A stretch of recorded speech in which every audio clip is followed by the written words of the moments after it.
Sir அவங்களாம் சொல்கிறத பார்த்தா விஜய் ஜெயிச்சிருவார் போல சார். யார் சொல்கிறத பார்த்தா? மக்கள்லாம் சொல்கிறத பார்த்தா என்ன சொல்கிறாங்க? விஜய் தான் வரணும், விஜய் தான் வரணும். இல்லைங்க, எனக்கு புரியல. 234 தொகுதி, அதுக்கு வேட்பாளர் நிறுத்தணும்.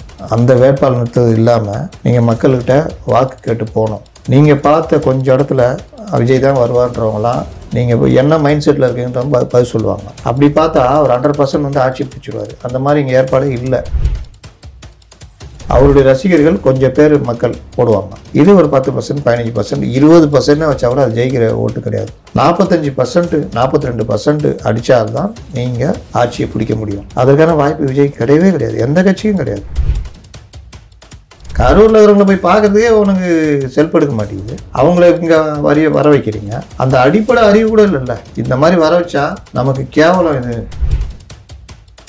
ஒன்றுக்கும் உதவாது. இந்த ஜான் ஆரோக்கியசாமியை வச்சுக்கின்னு ஜான் பேச்சை கேட்டுக்கிட்டு இன்னைக்கு அவங்கள இங்கே வர வைக்கணும்னு முடிவு. சார் முன்னாடி அனுமதியெல்லாம் கேட்டிருந்தாரு சார், ஆனால் அதுக்கு சரியான இந்த ஈர வெங்காயம் உருட்டுலாம் உருட்டக்கூடாது.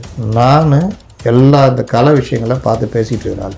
பர்மிஷன் கேட்டதுக்கு கொடுக்கறதுக்கு போலீஸ் ரெடியாக இருந்தாங்க. இது வரைக்கும் அங்கே டிஜிபி ஆஃபீஸை கொடுத்தாங்கல்ல, ஆமாம், அதற்கு பிறகு எஸ்பிட்ட போய் கொடுக்க சொன்னாங்கல்ல, இது வரைக்கும் கொடுக்கல. இவர் தனியாக நின்னாருன்னா வேட்பாளர் தேர்வு 234 தொகுதியில் பிரச்சாரம் மற்ற விஷயங்கள்னு செம்ம அடி வாங்குவாங்க. நாளைக்கு என்டிஏ போய் இவர் ஜெயிச்சிட்டா கூட இவர் சட்டசபைக்கே போக மாட்டார். கேட்டால் பனையூருக்கு மாற்றிடலாம். சட்டசபை வேணால் பனையூருக்கு மாற்றலாம். சார் இங்கே வந்துருங்களேன், ஏசிலாம் போட்டுருங்க, சூப்பராக இருக்கு அப்படின்றவங்கள 40 நாள் அவரை போட்டு அடிக்கிறீங்கல்ல, அடின்னு அடிக்கிறீங்க. கொலகாரம் ரேஞ்சு கொண்டு போனீங்க. திருமாவளவன் அவருக்கு நான் சப்போர்ட்டாக இருந்தார். ஒழித்து கட்ட வேண்டிய கட்சி தானே சொன்னாங்க. இவரு என்டிஏல இருக்கிறன்னா இல்லையான்னு கேட்டாரா இல்லையா? அது இலவு காத்துக்கு ஈக்குவல் தானே. அது கண்டிப்பாக கிட்டத்தட்ட ஒன்று நீ இல்லை ராசா. அங்கே சேடப்பட்டி எடப்பாடி பழனிசாமி சொல்லிட்டாரு, ஐயா பெரிய ஐயா சின்ன ஐயா 2 ஐயாவாலையும் ஒன்றும் பண்ண முடியாது அப்படின்னு. அப்புறம் தானே வெளியில் வந்துட்டு வேலைக்கு ஆகாது, அந்த முதலாளியை மாத்தினா தான் அந்த கம்பெனிக்கு வேலைக்கு வருவான்னு சொல்லியிருந்தாருல்ல. ஆமாம். 23%, 22% வச்சிருக்க ஒரு கட்சி, இந்த கட்சிக்கு தலைமை தாங்குற கட்சி, அடுத்த முதலமைச்சர் வேட்பாளர். அவரு முதலமைச்சர் வேட்பாளர் தான் வரமாட்டோம். உங்களை யாருங்க கூப்பிட்டா? ஸ்லீப்பர் செல் வரும் சொல்லியிருந்தாரு. ஞாபகா? அதிமுகவில் எங்களுடைய ஸ்லீப்பர் செல்கள் இருக்கிறார்கள், நேரம் பார்த்து வருவார்கள். ஞாபகா? பிரியா ரஜினி பாடுவாருமா, நேரம் பார்த்து நெருங்குவேன், அந்த மாதிரி காத்து இருந்தார். ஞாபகா? மறந்துச்சா? ஆமாம் சார். ஸ்லீப்பர் செல் இருக்காங்க, வருவாங்க. யாரா வந்தாங்களா? நம்மளாம் கூட நானும் ரொம்ப பேரை சந்தேகத்தோட பார்த்தேன். செல்லூர் ராஜா இருக்குமா? எவ்வளவு நாள் தான் சார் இப்படி சைலண்ட் மோட்லயே இருப்பாங்க டிவிக்கு? ஏன்னா இப்ப இந்த கரூர் போகும்போது விஜய்கிட்ட கேட்க வேண்டிய கேள்வி ஏன்டா கேட்டேன். இல்ல ஜான் ஆரோக்கியசாமி கூப்பிட்டு கேளுங்க, நம்பர் வேணா தர்றேன். இல்ல விஜய்கிட்ட கேளுங்க, 2 பேரும் தான் தெரியும். புஷி கூட அண்ணன் என்ன பண்றீங்களோ பண்ணீங்கன்னா நம்ம ஓகேண்ணா அப்படின்ற லெவலுக்கு போயிட்டாங்க. வேற வழியில சண்டை. இப்போ இந்த கேப்ல ஜான் கை வாங்கி விட்டு இவர்கள் ஒரு இதை கட்டமைக்கிறாங்க. அந்த கட்டமைப்பெல்லாம் மீறி தான் இன்னைக்கு பெருசா வந்து நிக்குது ஏடிஎம்கே. நாளைக்கு விஜயே வந்தாலும் 144 தொகுதி அதிமுக நிற்கும், மீதி 90 தொகுதி இவங்களை பிரிச்சுக்கிற மாதிரி தான் போகும்.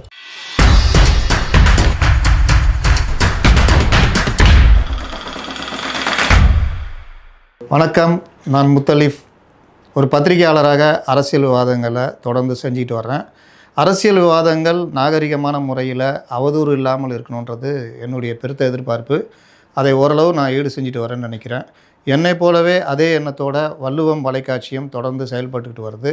எங்களை போன்ற பலருடைய பேட்டிகள் எடுத்து ஒரு அவதூறு இல்லாமல் முறையாக ஒளிபரப்பி கொண்டிருக்கிறார்கள். அந்த வகையில் வள்ளுவம் வலைக்காட்சிக்கு உங்களுடைய ஆதரவை அளிக்கணும்னு கேட்டுக்கிறேன். அதற்கு முன்னாடி சப்ஸ்கிரைப் பண்ணணும்னு கேட்டுக்கிறேன்.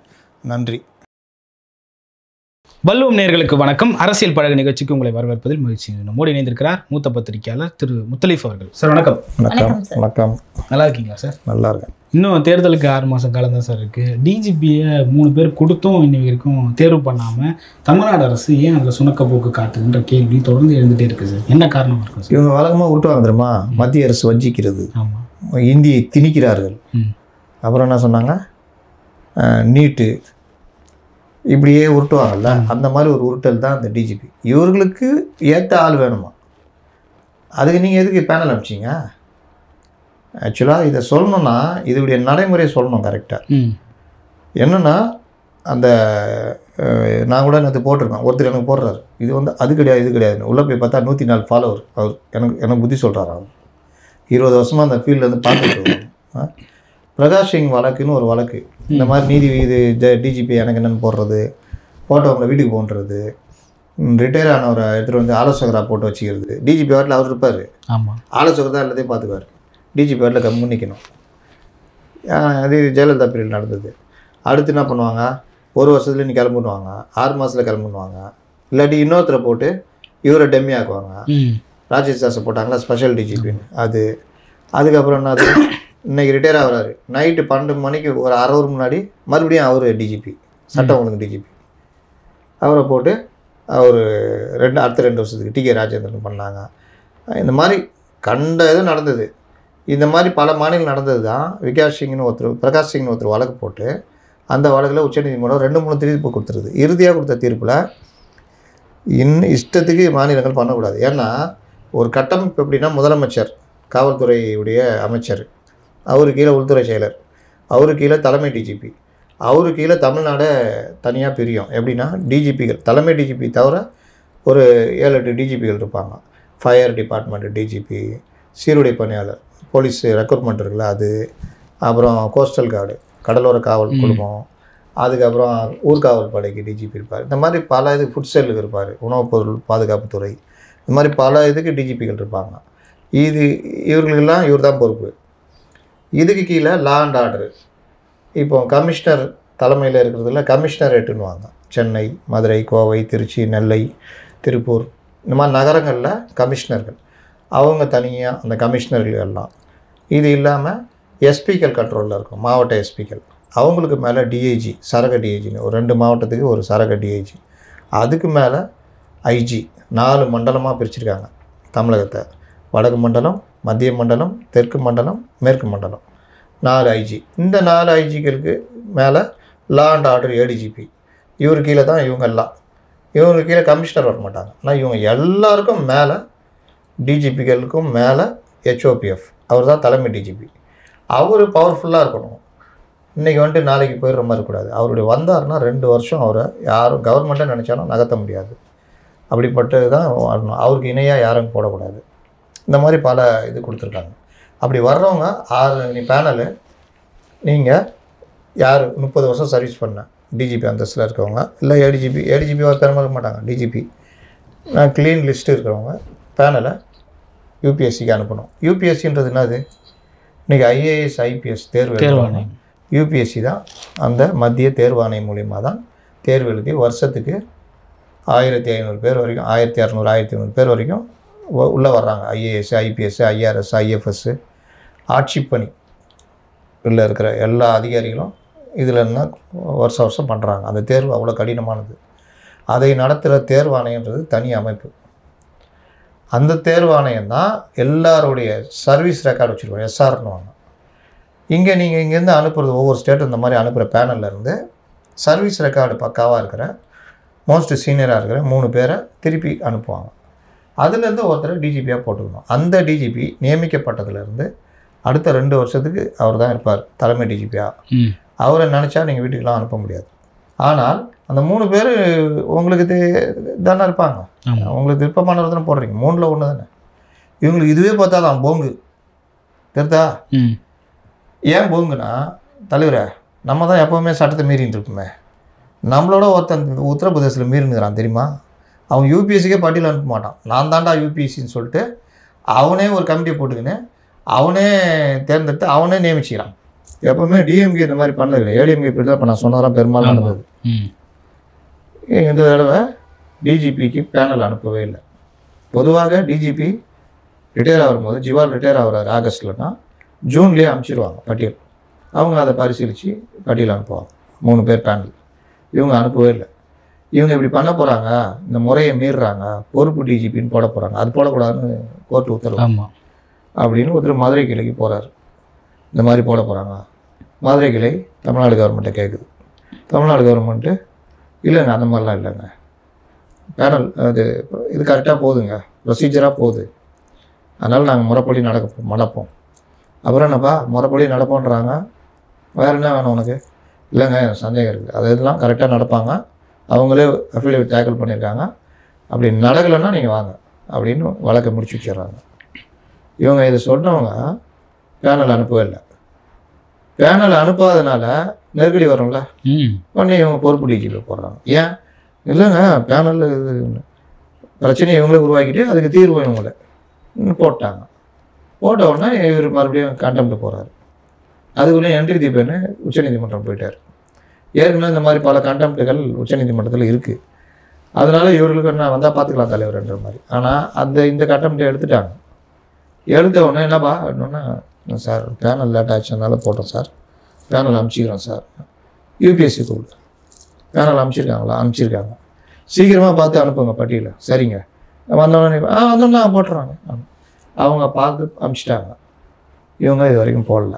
நடுவில் கரூர் இன்சிடென்ட்லாம் வந்துச்சா, ஆனாலும் ஞாபகம் வச்சுருக்காங்க. நீ கேட்டவுடனே எடப்பாடி பழனிசாமி கேட்டவுடனே வினோதமான பதில். எப்படி அவர்கள் இஷ்டத்துக்கு அனுப்புகிறாங்க, நாங்கள் கேட்டது கொடுக்கல, அதனால் நீங்கள் கேட்டது அவங்க இஷ்டத்துக்கு. அது ஒரு யூபிஎஸ்சி தனி அமைப்பு. அதை கொண்டு வந்து எப்படி சேர்க்குறாங்க தெரியுதா? மத்திய அரசு அப்படி கொண்டு வராங்க.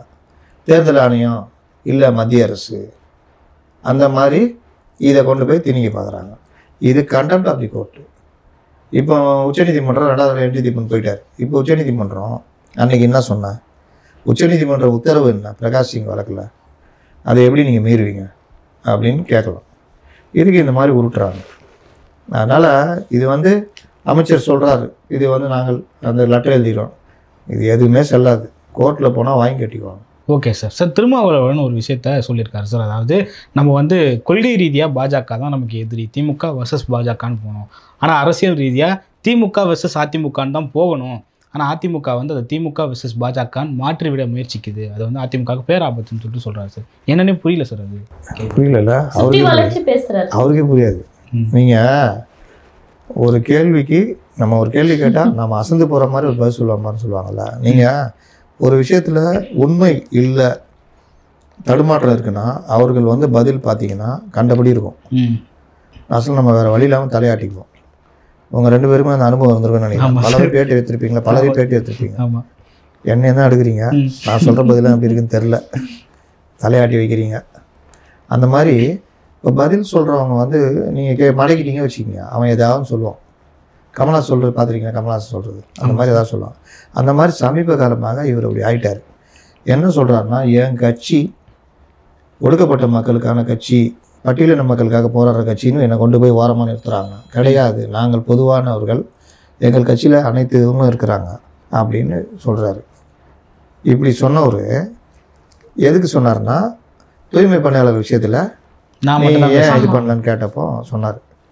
இந்த சைடு இப்போ வெளியில் அன்றைக்கி என்ன பேசுகிறாருன்னா, என்னை கொண்டு போய் இந்த மாதிரி நிறுத்துகிறாங்க, நாங்கள் எது கேட்டாலும் என்னை இந்த மாதிரியே கொண்டு போய் என்னை நிப்பாட்டுறாங்க, நாங்கள் சனாதனத்தை எதிர்த்து பேசுனா அதை ஒரு மாதிரி நிப்பாட்டுறாங்க, மற்றவங்க சொன்னால் அதை கேட்க மாட்டேங்கிறாங்க, மற்ற இது சொன்னால் அப்படின்ற மாதிரி ஒன்று கொண்டு போகிறாரு. இன்னொன்று இப்போ நீங்கள் சொன்னீங்கல்ல, கொள்கை எதிரி பாஜக, அரசியல் எதிரி பாஜக இங்கே பண்ணுறாங்க. ஆனால் இவர் அப்படி கொண்டு போகிறாரு எடப்பாடி பழனிசாமி.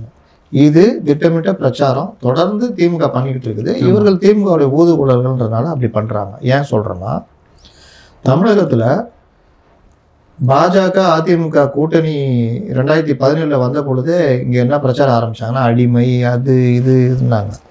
அடிமை அமித்ஷா தான் ஆக்ட் வைக்கிறார் எல்லாம் சொன்னாங்க. 2021 தேர்தலில் ஆட்சியை இழந்த பொழுது 75 தொகுதிகள் அவங்க ஜெயித்தாங்க. ஆனால் ஒரு விஷயம் நடந்தது. எது? டிடிவி தினகரன் தனியாக நின்றதுனால 25 தொகுதிகளை அதிமுக கூட்டணி என்டிஏ இழந்தது.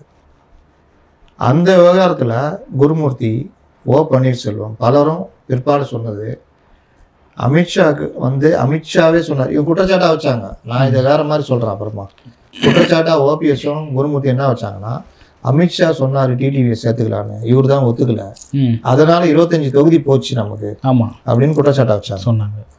இந்த இடத்துல நான் சொல்கிறேன், அமித்ஷாவே சொல்லியே நான் சேர்க்க முடியாதுன்னு ஸ்டடியாக நின்னது அடிமைத்தனமா? கண்டிப்பாக இல்லை சார், இல்லை, தைரியம் தானே அது. அப்போது அமித்ஷா சொல்லியே கேட்கல. இந்த தடவை அமித்ஷா கூட இவர்கள் 2 பேருக்குமே நஷ்டம்.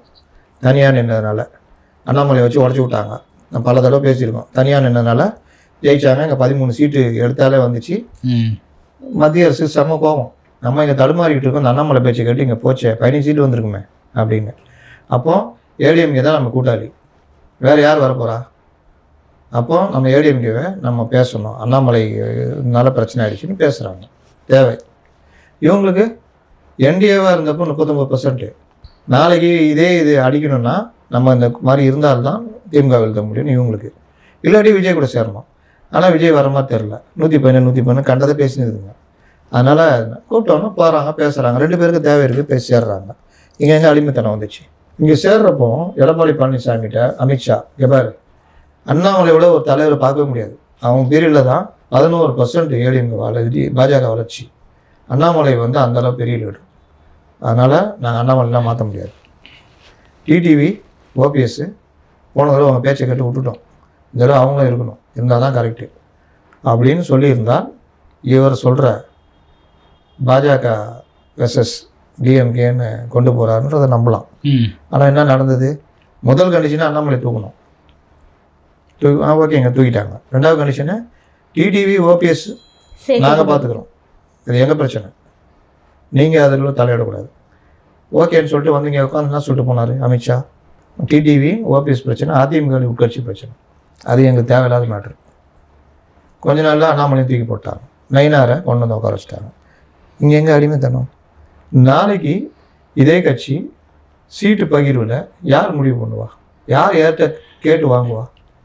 இபிஎஸ் தான் சார் முடிவு பண்ணுவார். பாஜக தான் கேட்டு வாங்க, எங்களுக்கு 60 சீட்டு கொடுங்க, இல்லைங்க 30 சீட்டு, இல்லைங்க எங்களுக்கு இவ்வளோ வேணும். இந்த கூடல் குறைச்சல் கொடுக்குற இடத்துல ஏடிஎம்கே இருக்குது. விஜயே போனாலும் கொடுக்குற இடத்துல ஏடிஎம்கே தான் சார். ஆனால் அங்கே பீகாரில் மாற்றி நடந்தது சார். அது மாதிரி நீங்கள் நடந்துற போதுன்னு ஒரு பயத்தில் அச்சத்தில் தான் சார். என்ன மாற்றி நடந்தது? பீகாரில் சேமாக நிற்கிறாங்க சார். 101 யார் சார்? நிதிஷ் கட்சியும். ஏங்க பீகாரில் நிதிஷ்குமார் தாங்க வெயிட்டு. நிதிஷ்குமார் வாழ்க்கையில் நீங்கள் நிதிஷ்குமார் வரலாறு படித்து பாருங்கள். அவர் கட்சி தான் மாறி பார்த்தாலும் அவர் பதவி எங்கேயுமே போயிருக்காரு. 20 ஆண்டுகளாக ஒருத்தர் தான் சார் இங்கே இருந்திருப்பாரு, முதலமைச்சர் டப்புன்னு அங்கே போயிருப்பாரு, அங்கே முதலமைச்சர் ஆகிடுவார். ஆனால் சீட்ஸ் வைஸ் சேமாக பிரிச்சிருக்காங்களே சார். அது சொல்கிறேன். அப்படி இருந்த நிதிஷ்குமார் பெரிய லெவலில் வந்துட்டார், வந்து முதலமைச்சர் ஆனார். இந்த தடவை யார் இழந்தா? நிதிஷ்குமார் 45 எம்எல்ஏ தான். பாஜக தான் கூடுதலாக ஆட்சியை பிடிச்சிருக்காங்க. பாஜக தான் விட்டு கொடுத்துருக்குது. நிதிஷ்குமார் அங்கே 101, பாஜக இது. இதில் எங்கே யார் விட்டு கொடுத்தா? இல்லை சார், யார் முதல்வர் வேட்பாளர்ன்றப்போ தேர்தல் முடிஞ்ச பிறகு சொல்லுவோம். அப்போ நிதிஷ்குமார் அது என்ன பண்ணுறது? 45 சீட்டை வச்சுக்கிட்டு உனக்கு நாங்கள் ஒரு நாளாக முதலமைச்சர் வச்சுருந்தோம். இப்போ நாங்கள் பெருசாக கட்சி இருக்கோம், நீங்கள் நானும் தேவை அடிப்படையில் இருக்கோம். ஜெயிச்சா பிறகு முடிவு பண்ணுவோம். அதே மாதிரி 45 நீ வருவேன், நாங்கள் 80 வருவோம். நான் நான் அவளை எடுத்துகிட்டு வருவேன், நீ எடுத்துகிட்டு வருவேன். ஊதி சாப்பிட்லாமா? கதையாக இருக்கிற. அப்போ முதல்ல யார் சாதிச்சது? நிதிஷ் தானே சாதிச்சார். இப்போ தேர்தல்னால இது பண்ணுறாங்க. இப்போ நீங்கள் சொல்கிற மாதிரி ஏடிஎம்கிட்ட வந்து நீங்கள் 112 நான் 112 கேட்குற இடத்துல பாஜக இருக்கா? சொல்லுங்கள், இருந்தால் சொல்லுங்கள். சரி நான் வச்சுக்கினேன், ஒரு 60 சீட்டு வச்சுக்கினேன் அப்படின்னா 60 எம்எல்ஏக்கு எங்கே போவாங்க? 60 பேர் இருக்காங்களா பிஜேபியில்? சார் தனியாக நின்னாங்க சார் 40 சீட்டு.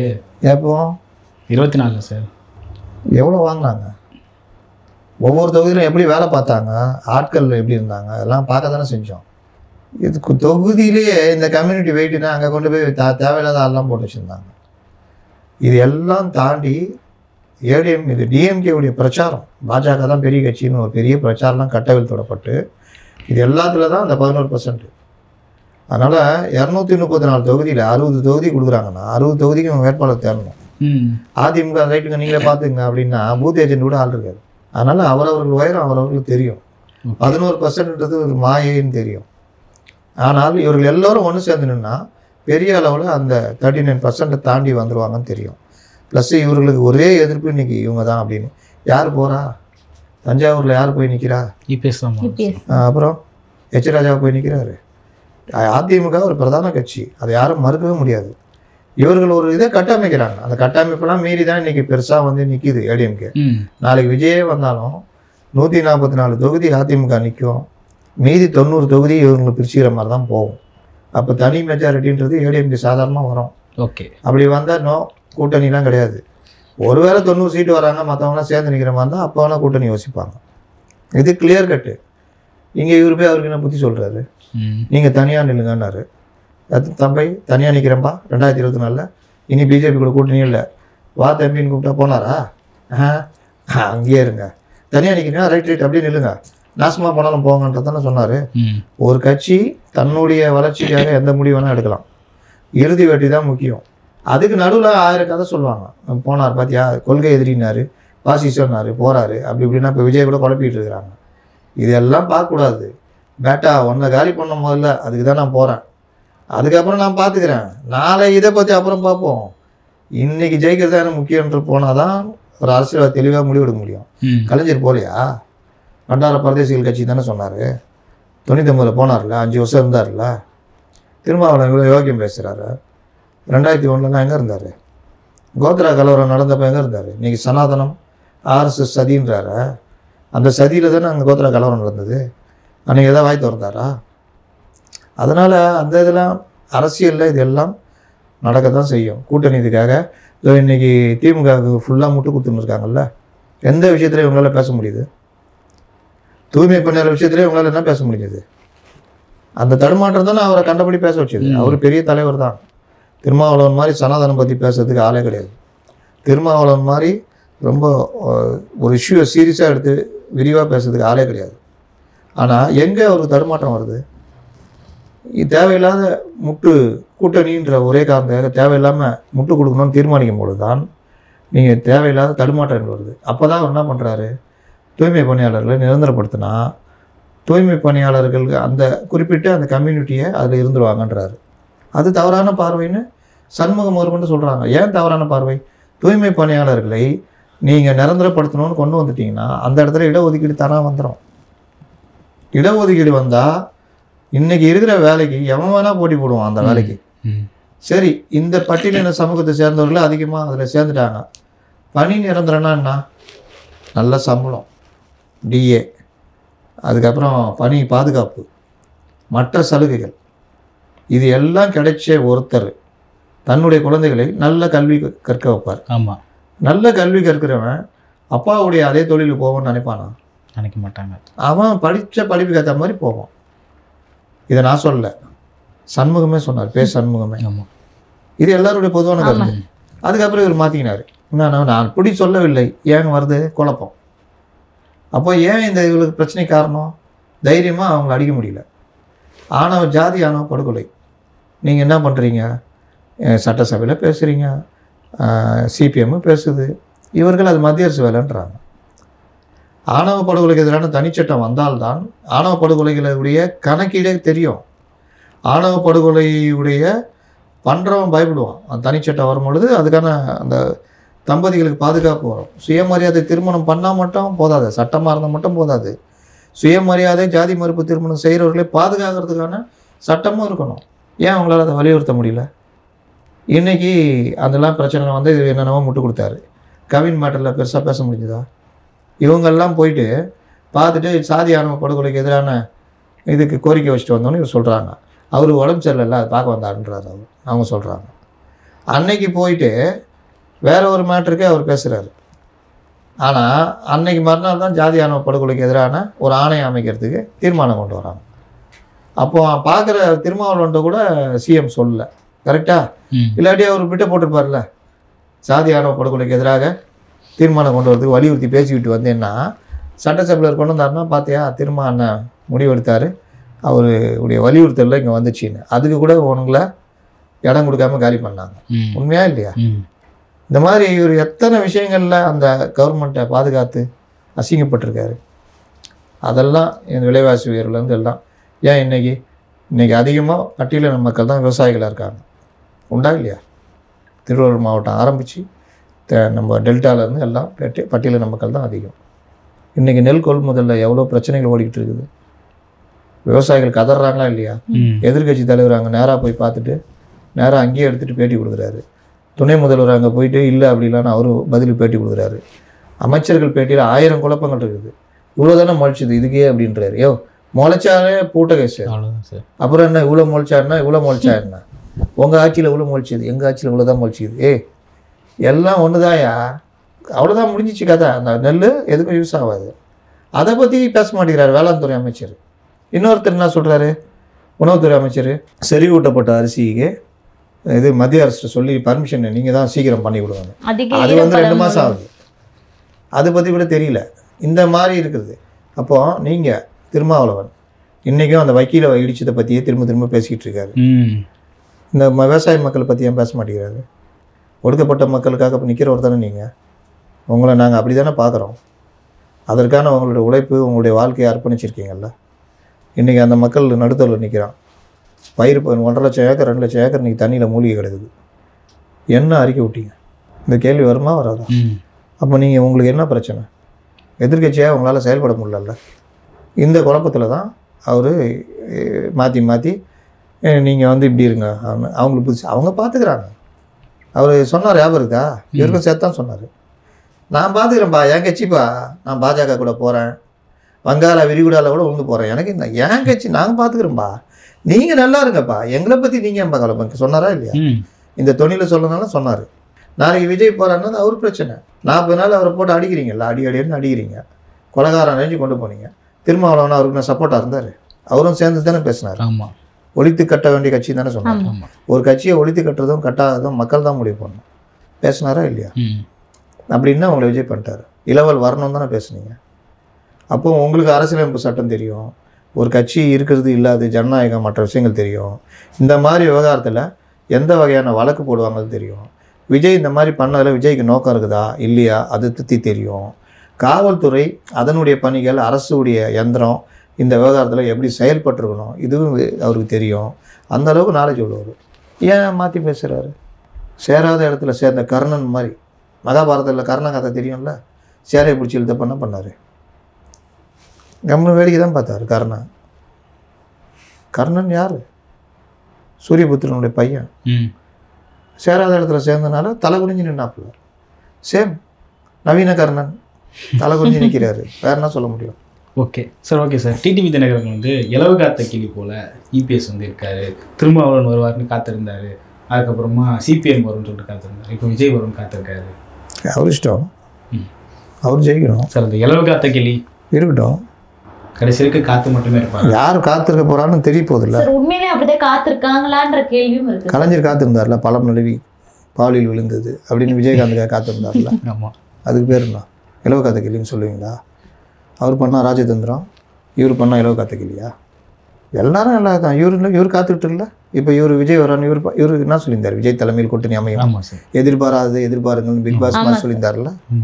அப்போ இவர் நான் யாரோடனும் கூட்டணி இல்லை அப்படின்னு சொல்ல வேண்டியதானே? இவர் என்டிஏல இருக்கிறேன்னா இல்லையான்னு கேட்டாரா இல்லையா? அது இலவு காத்த கிளிக்கு ஈக்குவல் தானே. அது கண்டிப்பாக கிட்டத்தட்ட ஒன்று நீ இல்லை ராசா. அங்கே சேடப்பட்டி எடப்பாடி பழனிசாமி சொல்லிட்டாரு, ஐயா பெரிய ஐயா சின்ன ஐயா 2 ஐயாவாலையும் ஒன்றும் பண்ண முடியாது அப்படின்னு. அப்புறம் தானே வெளியில் வந்துட்டு வேலைக்கு ஆகாது, அந்த முதலாளியை மாற்றினா தான் அந்த கம்பெனிக்கு வேலைக்கு வருவான்னு சொல்லியிருந்தாருல. அப்படி தானே இது. உங்கள் கம்பெனி நான் வேலைக்கு சேர்றேன்பா, ஹெச்ஆர்கிட்ட போயிட்டு எல்லாம் சார் இவ்வளோ சம்பளம் உள்ளது அப்படியா, ரைட்டு. உங்கள் கம்பெனி சேர்மன் யார்? சேர்மன் வந்து கம்பெனி அவர் தாங்க ஓனரு. அதாங்க அவர் சேர்மன், டைரக்டரு, இவங்களாம் டைரக்டரு. அந்த சேர்மனை மாற்றினா தான் நான் வேலைக்கு வருவேன் அப்படின்னா, அப்படியே வெளியே போங்க கேட்டுக்குது, அப்படியே இறங்கி போங்கன்றாங்க. இவ்வளோ தானே சொல்லிட்டு இருக்காரு. ஏன் 23% 22% வச்சுருக்க ஒரு கட்சி, இந்த கட்சிக்கு தலைமை தாங்குற கட்சி, அடுத்த முதலமைச்சர் வேட்பாளர், அவர் முதலமைச்சர் வேட்பாளர் தான் வரமாட்டேன். உங்களை யாருங்க கூப்பிட்டா? ஸ்லீப்பர் செல் வரும்னு சொல்லியிருந்தார், ஞாபகம்தா? அதிமுகவில் எங்களுடைய ஸ்லீப்பர் செல்கள் இருக்கிறார்கள், நேரம் பார்த்து வருவார்கள். ஞாபகம்தா? பிரியா ரஜினி பாடுவார் தெரியுமா? நேரம் பார்த்து நெருங்குவேன், அந்த மாதிரி காத்துருந்தார். ஞாபகம்தா? மறந்துச்சா? ஆமாம் சார், ஸ்லீப்பர் செல் இருக்காங்க, வருவாங்க. யாராவது வந்தாங்களா? நான்லாம் கூட ரொம்ப பேரை சந்தேகத்தோடு பார்த்தேன். அந்த செல்லூர் ராஜா இருக்குமா? இருக்காது. இவர் இருக்காது. இவரா அப்படின்னு நம்மளாம் உட்காந்து எழுதிருந்தோம். இவர் தலைமையில் 10 பேர் ஸ்லீப்பர் செல் வெளியேறுவார்கள். அன்னைக்கு காத்து இருந்தார். அதுக்கு பேர் என்னது? அரசியலில் எது வேணால் நடக்கும். கீழே இருக்கவன் மேலே வந்துடுவான், மேலே இருக்கிறவன் கீழே போயிடுவான். ஆனால் நீங்கள் என்ன முடிவு எடுக்கிறீங்களோ அதை பொறுத்து தான் நீங்கள் மேலே வரதும் கீழே போகிறதும். உதாரணம் ஒன்று சொல்லி முடிச்சிடுறேன். 96 திமுக 2ஆக பொழந்து போச்சு. வைகோவுக்கு அவ்வளோ பேர் எப்படி பேசுவார் தலைவர் கலைஞரை, என்னை போய் அப்படியே விடுதலை புலிகள் பேசக்கூடாதுல்ல, வந்து இன அழிப்பு ஆச்சா பூச்சா அப்படி இப்படின்னு இது பண்ணியிருந்தார். அவர் தான் ஜெயிப்பார், ஏன்னா அவ்வளோ ஆதரவு. திமுக ஒன்றும் இல்லைன்னா ஜெயலலிதா ஜெயிச்சிருவாங்க. ஏன்னா காங்கிரஸ் ஆளுங்கட்சி காங்கிரஸ் தான். கலைஞர் பூட்டகேசர் அப்படின்னு தான் இருந்தாங்க. டக்குன்னு மூப்பனார் வெளியே வந்தார், டக்குன்னு மூப்பனாரை பிடிச்சி போட்டார். ரஜினிகாந்தை கூப்பிட்டு நண்பர் ரஜினிகாந்தனார் எல்லாம் சேர்த்துக்கினாங்க. பெரிய அளவில் அடித்து ஜெயிச்சார். அன்றைக்கி இலவ கத்தை கிளின்னு கலைஞர் சொல்ல முடியுமா? ரஜினிக்காக தொங்கி கொண்டிருந்தான்னு சொல்ல முடியுமா? அது டாக்டிக்ஸ், ஸ்ட்ராட்டஜி. நம்ம வந்து எப்படி பண்ணணும் அப்படின்னு. சார் ஆனால் அந்த ஸ்ட்ராட்டஜிலாம் அங்கே ஒர்க் ஆச்சு, இங்கே ஒர்க் அவுட் ஆகாத மாதிரியான ஒரு ஃபீல் தெரியுது சார். என்ன ஃபீல்டு? இன்னமும் அவங்க சைடில் எந்த சிக்னலும் வரல சார். யார் சைடு? தாவேக்கா சைடில். தாவேக்காக தொங்கி இருந்தாங்க. யாரும் இருக்கா? சைலண்ட் மோட்ல இருக்காங்களே சார். ஏடிஎம்கே பிஜேபி கூட்டணி வந்தோன்னே இவங்க என்ன சொல்லியிருந்தாங்க? தாவேக்கா பிஜேபி ஏடிஎம் சண்டை போட்டுருவாங்க, அவர் ஏடிஎம்கே வரும் கூட்டணி வச்சுக்கலாம் அப்படின்னு சொன்னாங்க. இந்த லவர் விட்ட லவர் கதை அவருக்கு அந்த பொண்ணு வழியே வந்தப்போ போக முடியாதுன்னு சொல்லிட்டு அந்த பொண்ணு பழைய லவர் விட போனோன்னா ஐயோ போச்சு அப்படின்னு ஆச்சா. அந்த அதுக்கு பேர் என்னது? இலவ கத்துக்கலின்னு வச்சுக்கலாமா? பேச்சுவார்த்தை போய்கிட்டு இருக்குது, கிட்டத்தட்ட முடிகிற கண்டிஷனு. லைட்டாக குழப்பம் இருக்குது விஜய்கிட்ட. பிஜேபி பொறுத்த வரைக்கும் தெரியும்ல, ஒன்ஸு தலையை குத்துட்டீங்க, இனி அவர்கள் பேசி முடிச்சிருவாங்க. இந்த ஜான் இந்த மாதிரி ஆட்கள் இது பண்ணுறாங்க. சரி, தனியாக என்ன பண்ண போகிறார் விஜய் சொல்லுங்கள் சார்? மக்கள் காசு கொடுத்து வாங்கியும் விஜய்க்கு தான் சார் ஆதரவு தெரிவிக்கிறாங்க. அது அந்த இதில் இருக்கட்டும், அப்படியே வச்சுங்க. அந்த ஆதரவு இருக்குது. எல்லா இடத்துல எங்கே போனாலும் விஜய் தான் வரணுன்றாங்க. எவ்வளோ பர்சன்டேஜ் வரும் சார்? அவங்களாம் சொல்கிறத பார்த்தா விஜய் ஜெயிச்சுட்டு போல சார். யார் சொல்கிறத பார்த்தா? மக்கள்லாம் சொல்கிறத பார்த்தா என்ன சொல்கிறாங்க? விஜய் தான் வரணும், விஜய் தான் வரணும். இல்லைங்க, எனக்கு புரியல. 234 தொகுதி, அதுக்கு வேட்பாளர் நிறுத்தணும். அந்த வேட்பாளர் நிறுத்தது இல்லாமல் நீங்கள் மக்கள்கிட்ட வாக்கு கேட்டு போகணும். நீங்கள் பார்த்த கொஞ்சம் இடத்துல விஜய் தான் வருவான்றவங்களாம் நீங்கள் இப்போ என்ன மைண்ட் செட்டில் இருக்கீங்கன்ற பதில் சொல்லுவாங்க. அப்படி பார்த்தா ஒரு 100% வந்து ஆட்சி பிடிச்சிடுவார். அந்த மாதிரி இங்கே ஏற்பாடு இல்லை. அவருடைய ரசிகர்கள் கொஞ்சம் பேர் மக்கள் போடுவாங்க. இது ஒரு 10%, 15%, 20% வச்சா கூட அது ஜெயிக்கிற ஓட்டு கிடையாது. 45%, 42% அடித்தால்தான் நீங்கள் ஆட்சியை பிடிக்க முடியும். ஓகே, அதற்கான வாய்ப்பு விஜய் கிடையவே கிடையாது, எந்த கட்சியும் கிடையாது. அப்புறம் நீங்கள் போய் பார்த்து ஒரு 4 பேர் சொல்லிட்டான் டீ கார்டில்ன்றதில் வச்சுலாம் நீங்கள் முடிவே பண்ண முடியாது. அப்போ விஜய்க்கு இன்னொன்று, இதை தாண்டி இன்ஃப்ராஸ்ட்ரக்சர் வேணுமா கட்சிக்கு? கரூரில் இருக்கிறவங்கள போய் பார்க்குறதுக்கே உனக்கு செல்ஃப் எடுக்க மாட்டேங்குது. அவங்கள இங்கே வர வைக்கிறீங்க. அந்த அடிப்படை அறிவு கூட இல்லைல்ல. இந்த மாதிரி வர வச்சா நமக்கு கேவலம் இது அப்படின்றது கூட தெரியலையே. சார் ஏற்கனவே அதால அந்த பிரச்சனையே பேசி நிறைய விஷயங்கள் வெளியே வந்தது இல்லை சார். துப்புரவு பணியாளர்கள் கூட அங்கே பனையூருக்கு வர வச்சு அதுதான் சொல்கிறேன். அப்படி இருக்கும்போது இது கரூருக்கு போகிறதுக்கே பயப்படுற ஆளுக்கு தமிழ்நாடு பிரச்சனை ஃபுல்லாக எடுத்துக்கிட்டு முதலமைச்சர் ஆகணுன்றது எண்ணம் மட்டும் எப்படி வருதுன்னு கேட்குறேன். என்கிட்ட சில பேர் பேசுவாங்க, சார் நான் நல்லா பேசுவேன் சார். சரி, நல்லா தான் பேசுகிறீங்க. இல்லை சார் நான் நல்லா இதெல்லாம் பேசுவேன். சரி, எனக்கு மீடியாவில் பேசுகிறதுக்கு இதுன்னு அது எப்படி என்ன கண்டிஷன்னா, இவரை கூப்பிட்டு வந்து ஒரு இடத்துல உட்கார வச்சு இவர் கருத்து சொல்கிறாருப்பா எல்லாம் கேளுங்கப்பான்னு எல்லா சேனல்லலாம் கூப்பிட்டு அவரை பேட்டி எடுக்கணுன்ற ரேஞ்சுக்கு நம்மள்ட்ட பேசுவாங்க. புரியுதா நான் சொல்கிறது? அப்போ எப்படிங்க இது இந்த வாய்ப்பு எப்படி அமையும்? நீங்கள் இதோட தொடர்ச்சியாக இருந்து நீங்கள் அந்த இதிலேருந்து இவர் பேசினா கரெக்டாக இருக்கும் அப்படின்னா இப்படி தானே வரும். ஏதோ ஒரு வகையில் தானே என்ட்ரு ஆக முடியும். ஆமாம், எடுத்தபடி நான் உச்சனிக்கு நான் வருவேங்க, நல்லா பேசுவாங்க, எல்லாம் கூப்பிடுங்க அப்படின்னா எப்படி நடக்கும் அது? இந்த மாதிரி இன்னும் சில பேர், சார் நான் வந்து இருக்கிறேன், இப்படி இருக்கிறேன், கட்சியிலலாம் இருக்கிறேன் சார், எனக்கு வந்து வாய்ப்பு வாங்கிட்டாங்க. எங்கே இருக்கிறீங்க? ஊரில் இருக்கிறேன். நான் கேட்குறேன், சொல்லுங்கள், அதை பொலிட்டிக்கலாக சொல்லுங்கன்னா அப்படியே இந்த பொதுவான கருத்து இருக்குல்ல அதை பேசுகிறாரு. நான் திருப்பி கேட்டால் பதில் சொல்ல முடியல. என்ன பண்ணுறது? எல்லாருக்கும் ஆசை இருக்கும், நம்ம ஆகணும், அப்படி ஆகணும், முதலமைச்சர் ஆகணும். யாருக்கு? டிடி தினகரனுக்கு ஆசை இல்லையா? இருந்துச்சு சார், தனியாக நின்னாரே சார். இருக்கும்ல. சரத்குமாருக்கு இருந்துச்சு. அப்போ அதுக்கேற்ற இன்ஃப்ராஸ்ட்ரக்சர் இருந்ததா? இல்லை. கமல் கூப்பிட்டு கொடுத்தாருல சீட்டு, என்ன பண்ணார் சரத்குமார்? தேர்னார் சார், யாரும் நிற்க வைக்கலாம். மீதி திருப்பி கொண்டு கொடுத்துட்டாரா? ஆமாம், கொடுத்தாரு. 2 பேரும் சண்டாச்சா? ஆமாம். நான் உனக்கு கொடுத்தா நீ எனக்கு திருப்பி கொடுக்குறேன், ஏன்ட்டி ஆள் இல்லை, நான் பார்த்தா உனக்கு கொடுக்குறேன், என்ன நினச்சினுற நீ அப்படின்னு. கமல் கட்சி ஆரம்பிச்சாரா? எதுக்காக ஆரம்பிச்சாரு? நடந்ததா? இப்படி இருக்கும்போது இவர் கமலாவது நீங்கள் பாருங்கள், ஒரு ஊராக போனார், கட்சி கட்டமைப்பு இருந்தது, எல்லாம் இருந்தது. இவர்கிட்ட செத்து போனவங்களை பார்க்குறதுக்கே நீ உட்காந்து தாய் பாஸ் குழி போட்டுனுக்குற. லாஸ்ட்டில் அந்த ஒன்றுக்கும் உதவாத இந்த ஜான் ஆரோக்கியசாமியை வச்சுக்கின்னு ஜான் பேச்சை கேட்டுக்கிட்டு இன்றைக்கி அவங்கள இங்கே வர வைக்கணும்னு முடிவு. சார் முன்னாடி அனுமதியெல்லாம் கேட்டிருந்தாரு சார், ஆனால் அதுக்கு சரியான இந்த ஈர வெங்காயம் உருட்டுலாம் உருட்டக்கூடாது. நான் எல்லா இந்த கலை விஷயங்களை பார்த்து பேசிகிட்டு இருக்கிறாள். பர்மிஷன் கேட்டதுக்கு கொடுக்கறதுக்கு போலீஸ் ரெடியாக இருந்தாங்க. இது வரைக்கும் அங்கே டிஜிபி ஆஃபீஸை கொடுத்தாங்கல்ல, ஆமாம், அதற்கு பிறகு எஸ்பிகிட்ட போய் கொடுக்க சொன்னாங்கள்ல, இது வரைக்கும் கொடுக்கல. புரியுதா? கேட்டாங்க. என்ன பண்ணுறார் ரமேஷ், இப்போ தான் குளிச்சுனுக்கிறார் சுரேஷ், இந்த கதெல்லாம் வேணாம், இது வரைக்கும் கொடுக்கல. இதில் கூடுதலாக 2 நாள் மண்டபத்தை பிடிச்சி வை, தலைவர் வராரு அப்படின்னா அந்த மாவட்ட செயலர் பாவம் 2 நாள் மண்டபத்தை லாக் பண்ணி வச்சு கரெக்டாக இது புரட்டாசி முடிஞ்சு முகூர்த்தம் ஆரம்பிச்சிச்சு. இன்றைக்கெல்லாம் எத்தனை கல்யாணம்? நிறைய கல்யாணம். அப்போ முகூர்த்தம் ஆரம்பிச்சிச்சு. இந்த நேரத்தில் இவங்க லாக் பண்ணி வச்சா அவன் கேட்கட்டுனா இருக்கிறான், என்னப்பான்னு. இல்லைங்க இருங்க யோ பாதி பணத்தை கூடியான்றான். இப்போ அந்த மாவட்ட செயலர் கை விட்டாகணும். 17 இது 27 28 போகலை. இப்போ இதுக்கு என்ன பொறுப்பு? யார் பொறுப்பு எடுத்துக்குவா? என்னன்னா சோழி குழிக்கு போய் பாட்டுன்னு இருக்கிறாங்க. பார்த்துட்டு இங்கேயே உட்காந்துக்கலாம், போக வேணாம். என்ன போகிறதுக்கு பர்மிஷன் கேட்டு கொடுக்கலன்றதெல்லாம் போய்க்காத. போலீஸ் ரெடியாக இருக்குது, மண்டபம் இருக்குது, அப்புறம் என்ன? நீங்கள் தான் போகணும். ஒன்றுத்துக்கும் உதவாது. ஒரு தனி அரசுன்னு ஒருத்தர் கட்சி நடத்தினுக்கிறாரு, அவரை விட்டா கூட ஊராக சுற்றிட்டு வந்துடுவார் சார். அவர் நல்லா போவார் சார். போவார், எல்லா கட்சிக்கும் போவார்.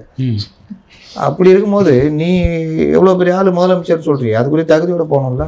இப்போ சொல்லுங்கள், அவருக்கு ஓட்டு போடுவாங்கன்னா எதை வச்சு ஓட்டு போடுவாங்க? சார் இந்த விவகாரம் வந்து இன்னும் பேக் ஃபயர் ஆகும் விஜய்க்கு. பணியூருக்கு போனால் வேற என்ன, இவர் தனியாக நின்னாருன்னா வேட்பாளர் தேர்வு 234 தொகுதியில் பிரச்சாரம் மற்ற விஷயங்கள்னு செம்ம அடி வாங்குவாங்க. நாளைக்கு என்டிஏ போய் இவர் ஜெயிச்சிட்டா கூட இவர் சட்டசபைக்கே போக மாட்டார். இவர் கேட்டால் பணியூருக்கு மாற்றிடலாம், சட்டசபை வேணால் பணியூருக்கு மாற்றலாம். சார் இங்கே வந்துருங்களேன், ஏசிலாம் போட்டிருக்கேன், சூப்பராக இருக்கு என்ன அப்படின்றவாப்புல. என்னன்னா அங்கே போனால் ஜனங்க வருவாங்க வந்துடுவாங்கண்ணா. இதெல்லாம் வந்து இவர்கள் செயற்கையாக உருவாக்குறது. நீ போய்கிட்டே இருந்தனா சாதாரணமாக இருக்கும். எம்ஜிஆரோடவா அதுக்கு தான் சார் 2019 ஓட்டு போடும்போது விஜய் லைன்ல நின்னப்ப யாருமே கண்டுக்காத ஒரு இதுவே ட்விட்டர்ல பரப்பிட்டு இருக்காங்க சார். எல்லா இடத்துலையும் அப்படி தான். இதுக்கு முன்னாடி விஜய் ஷூட்டிங் போகலையா? அதுனா மதுரை ஷூட்டிங் போகும்போது மட்டும் அவ்வளோ ஜனம் வந்துச்சு. எப்படி செயற்கையாக உருவாக்குறது சார். அதை பார்த்து விஜய் வராரு, அங்கே கூட்டம் கூட நம்மளும் போகலான்னு சொல்லிட்டு ஒரு செட்டு வந்து போகிறாங்க. ஆமாம், போய்கிட்டே இருப்பாங்க. ஏன் நடிகை அதான் சொல்கிறேன், நடிகை வந்தால் கூட அப்படியே போகிறோன்னா பைக்கை ஓரம் கட்டுவான், போய் பார்ப்போம், முடிஞ்ச செல்ஃபி எடுத்துக்குவோம். மச்சான் திருச்சா வந்தாங்க பார்த்தேன்டா வேறு வரணும். 4 நாள் செல்ஃபோனில் இருக்கும். 5ஆவது நாள் ஸ்டோரேஜ் ஃபுல்லுன்னு ஒன்று தானாக டெலிட் பண்ணுவோம். அதுதானே? ஆமாம் சார். நம்மளை செல்ஃபி எடுக்க கூட நான் தான் நினச்சிக்குவேன். மோகன சுந்தரம் இதில் சொன்னார், திருத்தி செல்ஃபி எடுப்பாங்க. 4 நாள் வச்சுக்குவாங்க, காமிப்பான். 5ஆவது நாள் என்ன பண்ணுவான், இந்த ஆள் படத்தை போய் அல்ட்ரா. அதனால் இது இது இது வந்து ஒரு இதுவே கிடையாது. நீங்கள் போய்கிட்டே இருந்தால் சாதாரணமாக. எம்ஜிஆர் போகலையா?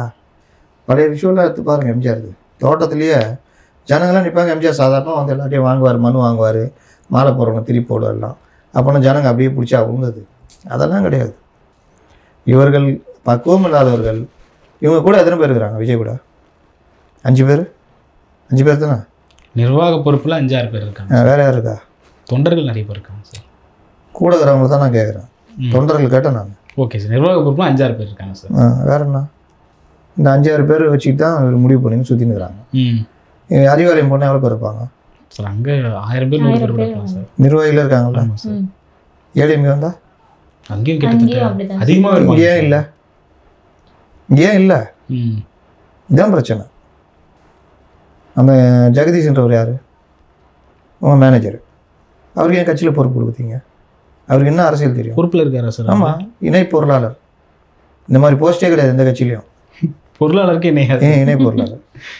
ஏன்னா அவர் தான் எல்லாம் பார்த்துக்குவார். அவர் பொருளாளர் கம்பெனி போகிறேன் எல்லாம் ஓகே ஓகே பார்த்துக்கோ அப்படின்னு. பொருளாளரே விஜயோட பர்சனல் ஆடிட்டர். அவருக்கு அது அரசியல் தெரியும், இவருக்கு ஒன்றுமே தெரியாது. அவரே சொல்லியிருக்காரு, எனக்கு ஒன்றுமே தெரியாது, என்ன தூக்கி போட்டுக்கிறாங்க. அப்புறம் வேறு யார்? அவர் டிக்கெட் வித்தவர். அவர் ஒன்றுமே போச்சல் ஆகிட்டீங்க, அதனால தான் பிரச்சனை வந்து ஓடி போயிட்டார். அடுத்து அருண்ராஜ் ஐஆர்எஸ் ஆஃபீஸர். அவருக்கு என்ன தெரியும்? என்டிடிவியில் இங்கிலீஷில் பேசினுக்கிறாரு, ஏதாவது வளர்ந்து நிற்பார்.